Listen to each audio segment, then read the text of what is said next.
آداب شخصی در ارتباط با حرفه وقتی شما برای خودتون تعریف میکنین حتما کارایی اون آدابه، نه صرف یک رفتار فردیتون.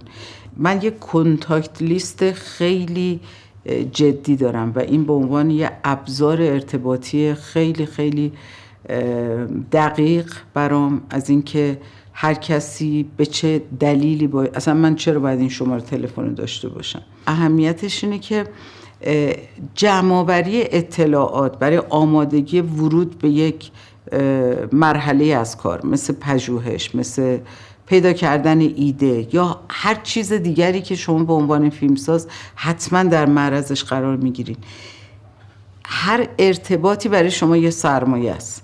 به همین دلیل من خیلی کارا رو از صفر شروع نمی کنم. مثلا اگه در حوزه آسیب‌های اجتماعی و در حوزه زنانه، ارتباطایی که با یک جزئیاتی حفظ کردم خیلی خیلی کمک میکنه که از صفر شروع نشه همه چیز.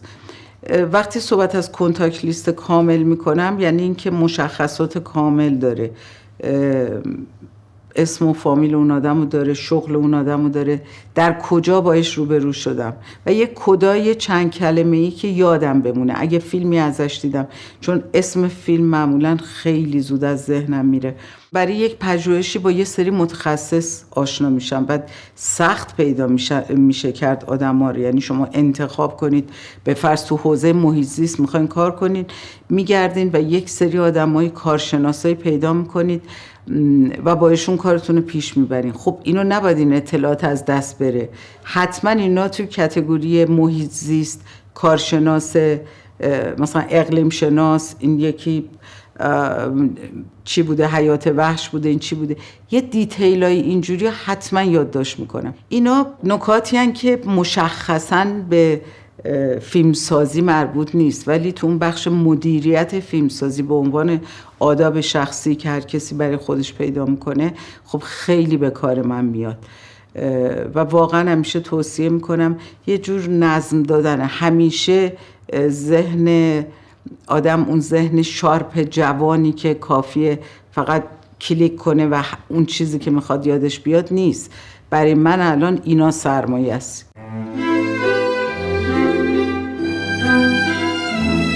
یک سری اجتناب ناپذیری های زندگی فردی آدمه که خب اینا دیگه در واقع یک جور مدیریت میخواد برای هماهنگی. به عنوان یه مادر که از زمانی که بچه هام کوچیک بودن فیلم ساختم، نمیدونم دوران بارداری رو با دانشگاه رفتن گذروندم، دوران فیلمسازی رو با یه بچه، اون امتحان داشته، اون باید کلاس زبان میرفته و باید همه اینا با هم هماهنگ میشد.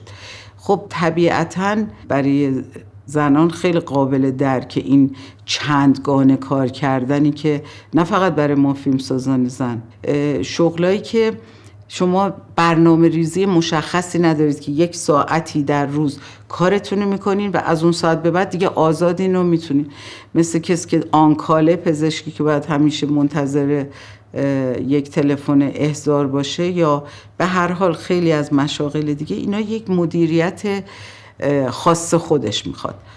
خب من عادت به نوشتن در شب کردم و این که اصلا توصیه بهتون نمی کنم. واقعا آسیب بزرگ فیلمساز مثل هر آدم دیگه و به خصوص کار ما که هم کار فیزیکی هم کار فکریه، نیاز به مراقبت‌های فردی داریم و بدخوابی بدترین چیزه.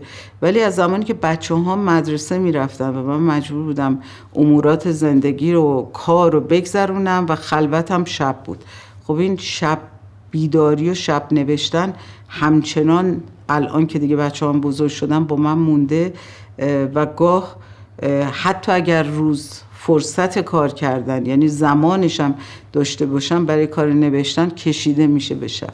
اصلا توصیهش نمی کنم.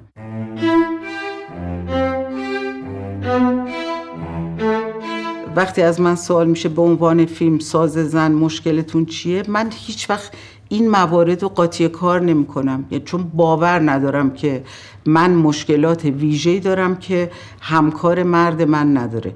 درسته من سخت‌تر کار میکنم نمیدونم، ولی این انتخاب منه که اون وظایف مادری و اون مسئولیت‌ها رو که حتما با یه درک متقابل با همسرم، خب این بار به نوعی قابل تحمله، ولی اون بخش فیلمساز زن بودن در کار من تفاوتی نمیبینم.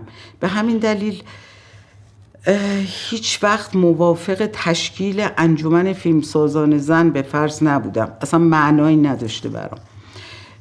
یا جشنواره فیلمسازان زن برام مفهومی نداره. درباره زنان چرا، ولی فیلمسازان زن در مفهوم کلی‌ترش نگاه زنانه در سینما هم برام معنا نداره.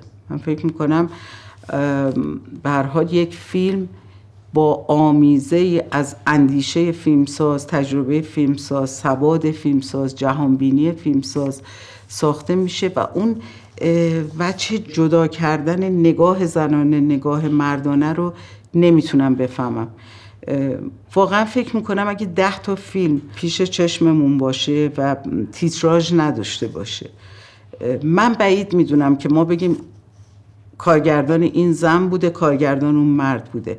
بسیاری موارد من فیلمایی دیدم که درک فیلمساز مرد از یک موقعیت زن اینقدر این درک درست و عمیق بوده که من شخصا نمیشناختم اونو. میخوام اینجور در واقع جمع بندی کنم حرف خودمو که یک فیلمساز زن هیچ الزامی به این که با این قید که قرار فقط راجع به زنان بسازه، راجع به مسائل زنان فیلم بسازه، اونو نباید جدا بکنه از این نگاه جهان شمولی که تو قراره به جهان نگاه کنی و اگر تمرکز رو شخصیت زنه، قرار بر این نیست که زاویه دید خودتو به روی بقیه مسائل ببندی. طبیعتاً وقتی به زن میپردازی، مثل نمیدونم یک فیلمسازی که چه زن چه مرد راجع به یک موقعیت خاص، مثلا راجع به یک اقلیم خاصی فیلم میسازه، موضوعش اصلا اقلیم اونجاست. طبیعیه که اگر خودش داره ادعا میکنه که راجع به اون اقلیم فیلم میسازه، من انتظارم اینه که غلط نره و یعنی اشراف رو داشته باشه. خب طبیعتاً فیلمساز زنم به جهان نگاه میکنه، ممکنه از کانال یک کاراکتر زن، ولی اینکه صرفاً فقط قراره به مسائل زنان بپردازه، به نظر من این پذیرش تبعیض جنسیتی و محدود کردن خود فیلمساز نسبت به کار خودشه.